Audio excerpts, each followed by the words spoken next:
Relative and absolute references. In last video we copied and pasted a formula.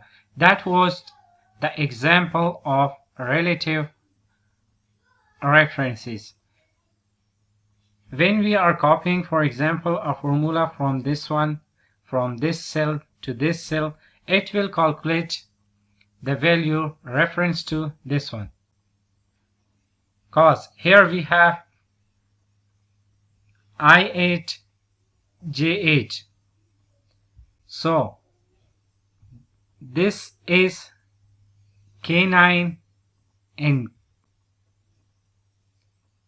so it will calculate reference to that I9, J9, and this one will do for I10 and K10, I10 and J10.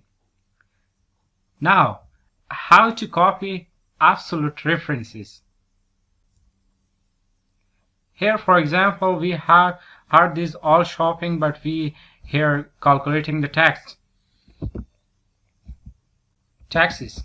How to calculate it? What we do, we put the dollar sign before the row and the column we want to be referenced.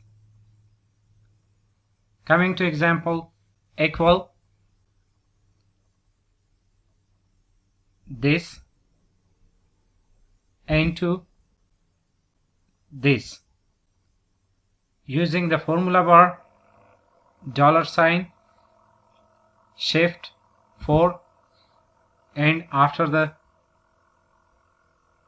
shift 4, the dollar sign. Now you are done with your formula. Enter it and it's done. Here, now we copy this formula, Control plus C, Control plus V, Control, select both the cell, Control plus V.